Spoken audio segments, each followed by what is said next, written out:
In this video, I'm going to discuss advanced conversion ads. Okay, so what can you do to improve the conversion objective in your sales funnel? What are the strategies and tips that help you get the best from them? Okay, so there's a few things you can do, and I'm going to show you how to do that now. Okay, so the conversion objective would be for you if you wanted to sell products on an e-commerce store or like any website.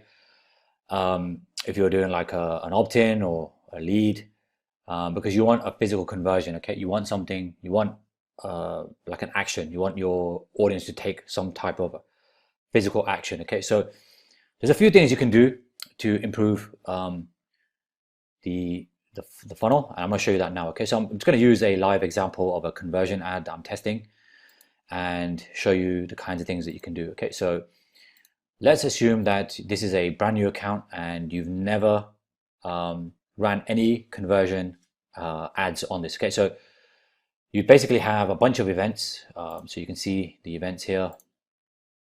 Let me get this out.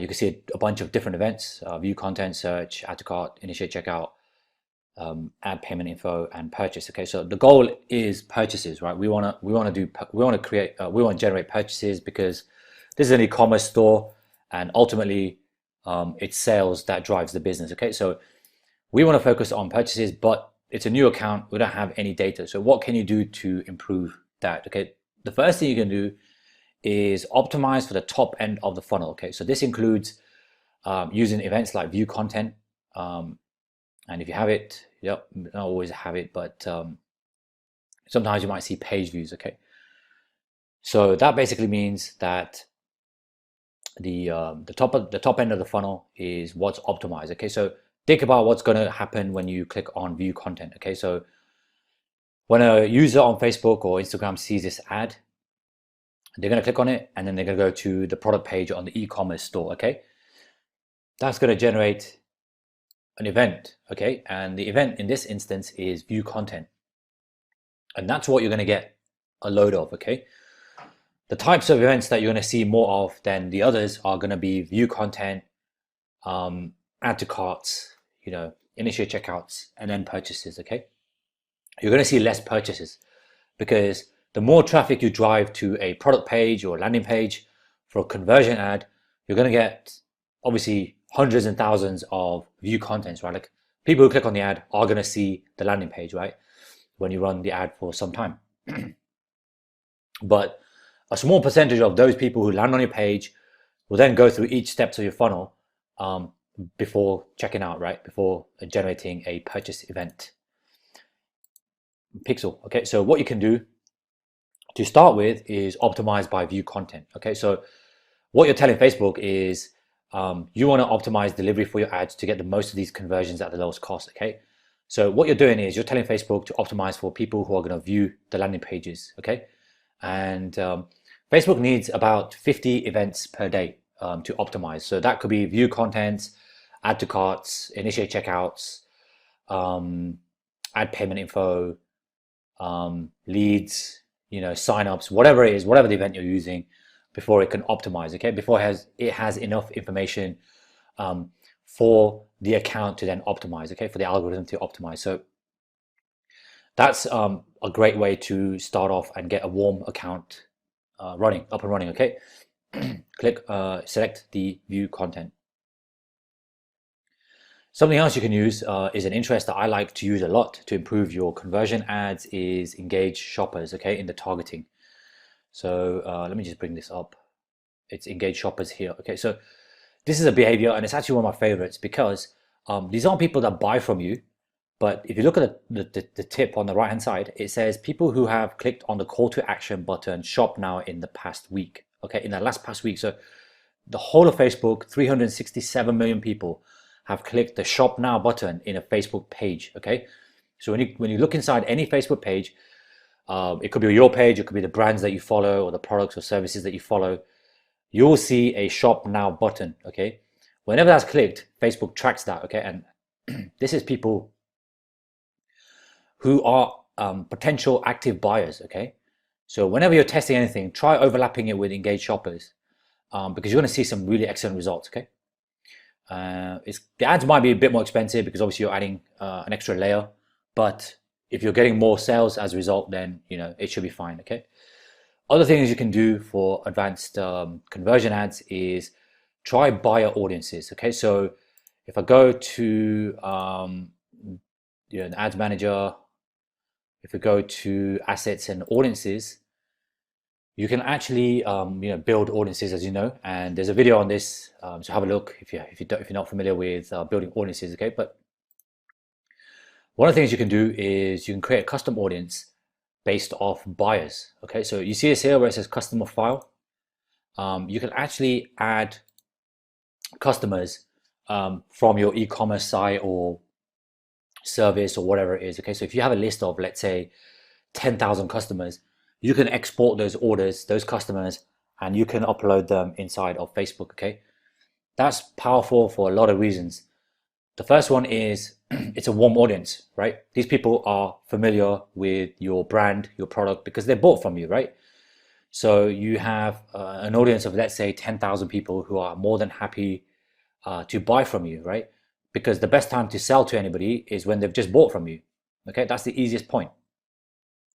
So take that audience and upload it into Facebook as a custom audience. Okay, and I'll go through this in another video. If you're not sure, have a look at that video. Okay. So you can use it as a warm audience, and this is great for two reasons. The first is you can run retargeting ads to that. So you can run a dynamic product ad if you're doing e-commerce catalog sales, and so that's like a retargeting ad. And the second thing you can do is you can build lookalike audiences off that. And lookalike audiences are extremely powerful because you're telling Facebook to use the source data. In our example, it's 10,000 people who've bought from us. And we're saying this is the source data. Go out there and find more people like this. Okay. So you have the option to build really powerful lookalike audiences. And remember, lookalike audiences are very scalable, right? You can build up to 10% per audience, and then you can multiply that audience by so many different variations. So it's extremely scalable, okay? And you're giving yourself the best possible chance for conversions because you're telling Facebook to find more people based off your sample data, and that's off customers who've been to your site, your store, your service, and they bought from you, okay? So that's a great tip there. And let's head back over to the ads manager. As always, that was really important. I wanted to discuss the custom audiences. I mean, the obvious thing, obviously, is use the right campaign. If you're going to create a conversion, make sure it is conversions, right? Make sure you're not trying to get conversions off a traffic or a post engagement ad. Okay, I'm not saying you can't do that, but make sure you're giving yourself the best possible chance by selecting the right conversion type or objective. Okay, and that's possibly it. So what you want to focus on is, if you are starting from a brand new account, optimize for page views or view content. Okay, that's going to give you the best possible chance of building up your account, giving Facebook the data it needs to optimize. And then once you start seeing add to carts, so once you start seeing add to carts inside of your, let me just get this up and running. Yeah, once you start seeing add to carts here and website initiate checkout, you can see that people are going through each step of your funnel. Okay, so they've clicked the ad, they've gone to the, they've added the cart, they've got initiate checkout, and then you can start optimizing by the next step. Okay, so after you've optimized for view content and you have enough add to carts data, start optimizing the ad for add to carts. Okay, so just go back into the ad. Instead of oh, this is a retargeting ad, so it's not going to work. Let's try this one. So instead of, is it okay? These are all retargeting ads. Let's try this one. This might work. Okay, here we go. So instead of optimizing from the top of the funnel, which is the view content, right?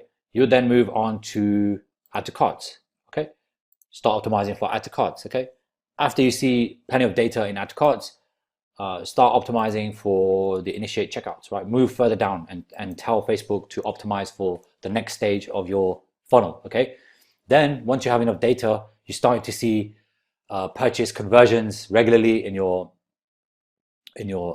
campaigns. Just stick to purchases. Okay, that's all you want to do. Okay, so once the account is seasoned, Pixel's fired a lot of conversion hits. I mean, this account has like over 4,000 purchases. Okay, so we have a lot of purchase data in here. It spent hundreds of thousands of dollars, so we know that this account is very seasoned. And at that point, I would just optimize for purchases. Okay, but at the start, I worked through the funnel. Okay, I started with view content, then I moved on to add to carts. Okay, then I moved on to initiate checkout. You can also use add payment info, as you can see here. Add to wish list is not something that I've ever used because I don't think we have a wish list app on this store. But certainly you can test the add payment info. It's not something that I've used. I typically use initiate checkout, okay, and then purchase. All right, and just remember that Facebook needs at least 50 events each day, event fires each day. So start at the top of the funnel, work your way down, and let Facebook optimize the rest. Okay, so that's basically it from this video. I'll see you on the next one.